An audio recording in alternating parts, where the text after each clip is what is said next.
ಬೀದರ್ ಕಿಲೆ ಅದ ನೋಡ್ರಿ. ಇವತ್ತು ನಾವು ಹೊರತೀವಿ ಶೂಟಿಗೆ. ನಮ್ಮ ಜೊತೆ ಜಾನ್ ಬ್ರದರು ಮತ್ತು ಜಾನ್ ಮೋಜಸ್ ಅವರು ಕೂಡ ಇದ್ದಾರೆ. ಇವತ್ತು ನಾವು ಶೂಟಿಗೆ ಹೋಗ್ತಾ ಇದ್ದೀವಿ ನೋಡಿ. ಇದು ನಮ್ಮ ಬೀದರ್ ಕಿಲೆ.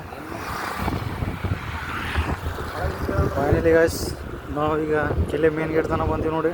ಜಾನ್ ಬ್ರದರ್ ಇದ್ದಾರೆ ಮತ್ತು ಮೋಜಸ್ಸು ಕೂಡ ಇದ್ದಾರೆ. ಇದು ಕಿಲೆ ಮೇನ್ ಗೇಟು. ಇವಾಗ ನಾವು ಹೋಗ್ತಾ ಇದ್ದೀವಿ ಉತ್ತರನಾಗ ಹೇಳ್ದು. ಮುಂದಿನ ಬ್ಲಾಗ್ ಮುಂದೆ ತೋರಿಸ್ತೀನಿ ಬ್ರದರ್. ಈಗ ನೋಡಿ ಇಲ್ಲಿ ಉತ್ತರ ಅದ ನೋಡ್ರಿ. ಇದು ಬೀದರ್ದಾಗ ಟಾಪ್ ಉತ್ತರ ಅಂದ್ರೆ ಇದು ಒಂದೇ ಅದ ನೋಡ್ರಿ. ಈಗ ಇದು ವಿದ್ಯಾರತ್ತೆ ಹೋದರತ್ತೆ ನೋಡಿ ಗೈಸ್. ಎಲ್ಲ ನಮ್ಮ ಬೀದರ್ ಪ್ಲೇಸ್ ಅಲ್ಲಿದೆ ನೋಡಿ ಬ್ರದರ್. ಅಲ್ಲೊಂದು ಬೀಚ್ ಕಾಣೋದಲ್ಲ, ಆ ಬೀಚ್ ಮೇಲೆ ಹೋಗಿ ನಾವು ಶೂಟ್ ಮಾಡಕ್ಕೆ ನೋಡ್ಬೋದು ಗೈಸ್. ನೋಡ್ರಿ ಫೈನಲಿ ಅಲ್ಲಿಂದ ಪೂರ ಟ್ರಾವೆಲ್ ಮಾಡ್ಕೊಂಡು ಪೂರ ಇಲ್ಲಿ ತನಕ ಬಂದೀವಿ ನೋಡ್ರಿ. ಇನ್ನು ಒಂದು 5 ನಿಮಿಷ ನಾವು ಲೊಕೇಶನ್ ತನಕ ಹೋಗ್ತೀವಿ.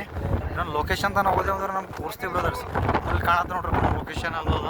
ಆ್ಯಂಡ್ ಇದು ನಮ್ಮ ಬೀದರ್ ಸೀನ್ ಅದ ನೋಡ್ರಿ. ಪೂರ ಬೀದರ್ ನಮ್ಮ ಕರ್ನಾಟಕದ ಕಿರೀಟ ಆಗಿರುವಂಥ ನಮ್ಮ ಬೀದರ್ ಜಿಲ್ಲೆ ನೋಡ್ರಿ ಬ್ರದರ್ಸ್. ಕರ್ನಾಟಕದ ಅತಿ ದೊಡ್ಡ ಜಿಲ್ಲೆ ಆಗಿರುವಂಥ ನಮ್ಮ ಬೀದರ್ ಜಿಲ್ಲೆ ಅದ ನೋಡ್ರಿ ಬ್ರದರ್ಸ್. ಎಷ್ಟು ಬ್ಯೂಟಿಫುಲ್ ಅದ ನಮ್ಮ ಬೀದರ್ ಜಿಲ್ಲೆ ಅಂತೇಳಿ. ಎಂಥ ಬೀದರ್ ಜಿಲ್ಲೆಯಲ್ಲಿ ಇವತ್ತು ನಾವು ಶೂಟ್ ಮಾಡೋಕೆ ಹೋಗ್ತೀವಿ ಬ್ರದರ್ಸ್. ಗೈಸ್ ನಾನು ಹೋದ್ಮೇಲೆ ನಾನು ತೋರಿಸ್ತೀನಿ. ಇನ್ನೊಂದು ಗೈಸ್ ಫೈನಲಿ ನಾವು ನಮ್ಮ ಪ್ಲೇಸಿಗೆ ನೋಡ್ತೀವಿ. ಇದೊಂದು ರೋಡ್ ಅದ ನಮ್ಮ ಪ್ಲೇಸಿಗೆ ಹೋಗೋದು. ಇವತ್ತು ಹೋಗೋದದ ಆ ಬೆಟ್ಟ ಮೇಲೆ ಗೈಸ್. ಆ ಬೆಟ್ಟ ಮೇಲೆ ಇಲ್ಲೊಂದು ಬೀಚ್ ಅದ ಗೈಸ್. ಫುಲ್ ಒಂದು ಟೈಪ್ ನೋಡ್ಬೇಕಂದ್ರೆ ಗೈಸ್ ನಿಮಗೆ ಕಾಣತ್ತಿರ್ಬೇಕು ಬೀಚು. ಒಂದು ಟೈಪ್ ನೋಡ್ಬೇಕಂದ್ರೆ ಜನ್ನತ್ ಅದ ಗೈಸ್ ಬೀಚ್ ಅದು. ಏನು ಫರಕ್ ಇಲ್ಲ ಗೈಸ್. ಇದು ಜಮ್ಮು ಕಾಶ್ಮೀರ ನಮ್ಮ ಬೀದರ್ಗೆ ಏನೂ ಫರಕ್ ಇಲ್ಲ ಗೈಸ್.